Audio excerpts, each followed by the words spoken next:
Obila e kaunti ya Mombasa osendhiyo hachija abiriyo ma itudo gi wach loso modhi mag tedo ma ok opuodhi kendo chwalogi e dukni ne jo ohala ma bende usogi ne jopiny tok chik ma en bang' goyo gona achijego kata ochendono mayangore ni chal ni osedhi nyime e thuolo mohewo dweche 3 mar loso modhigo kendo oologi e kubni ma bang'e iterogi e dukni kendo iuso ne jopiny. Joja oko nigi ler koa e kaunti ya Mombasa.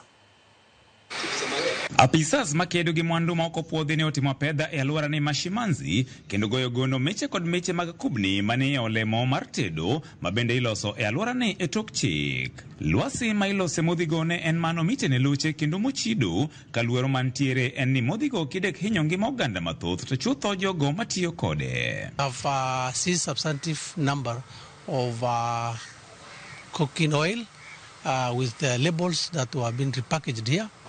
As you have seen, it's very important that we are trying to intensify our operation in terms of goods that are being counterfeited related to health and safety of the public.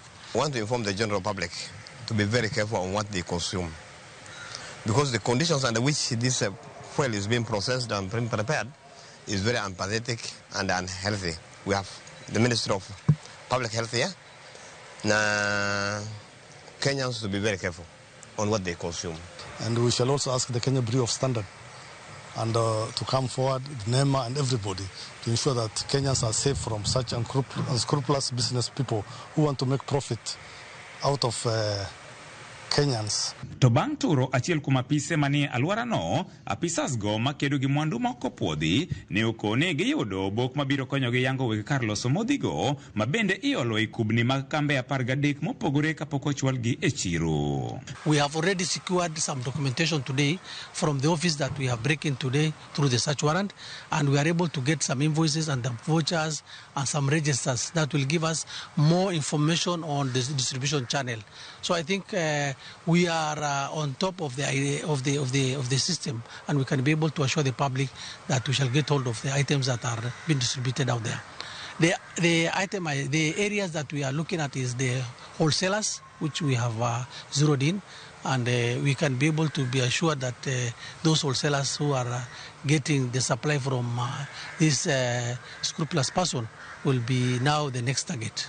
Luoro mantiere en ni chal ni jopiny osebedo katiyo gi modhi makamagi e thuolo mar dweche 3 mosekalo, gino makidek keto ngimagi e kinda kuru gasumbi, kako machielo bende weg kambe manyigigi otigode modhigo bende kia gima dhi nyime.